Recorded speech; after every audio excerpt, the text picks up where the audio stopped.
మేమైతే శిలాతోరణం దగ్గరికి వచ్చేసాము. అసలు శ్రీవారి కొండపైన మంచుతో కప్పబడిన వాతావరణం, ప్రకృతిని చూస్తూ చాలా బాగా ఎంజాయ్ చేశాము. అండ్ మాకైతే ఈ ఫాగీ అండ్ రైనీ వెదర్ వల్ల శిలాతోరణం కూడా స్కిప్ చేయాల్సొచ్చింది. ఇంకా కొద్దిసేపు అక్కడే ఉంది. ఫొటోస్ దిగి ఆ వ్యూని ఆస్వాదించి మేమైతే కిందికి బయలుదేరిపోయాము. నాకైతే ఈ ప్లేస్ చాలా అంటే చాలా చాలా బాగా నచ్చేసింది. అసలు ఇక్కడ నుంచి వెళ్ళాలనిపించలేదు, కానీ వెళ్ళాలి తప్పదు కదా. ఇంకా అక్కడ నుండి అయితే మేము కిందికి బయలుదేరిపోయాము. అండ్ వెళ్ళే దారిలో మాకు చాలా వ్యూ పాయింట్స్ కనిపించాయి. అసలు ఫాగ్ చూడండి ఎంత ఉందో. వెళ్ళేటప్పుడు చీకటి పడుతుంది.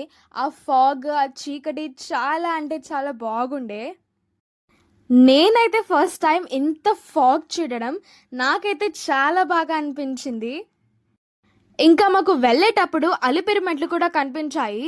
ఇక్కడి నుంచే భక్తులు అలిపిరి మెట్ల నుంచి వెళ్తారు. మేము కూడా వెళ్దాం అనుకున్నాము, కానీ కుదరలేదు. నెక్స్ట్ వీడియో కూడా చాలా బాగుంటుంది. నెక్స్ట్ వీడియోలో మేము మా నెక్స్ట్ ప్లాన్స్ ఏంటి, నెక్స్ట్ మేము ఏ ఆలయాలకి వెళ్తున్నాము అవన్నీ చెప్తాను. మళ్ళీ కలుద్దాం. ఓం నమో వెంకటేశాయ్.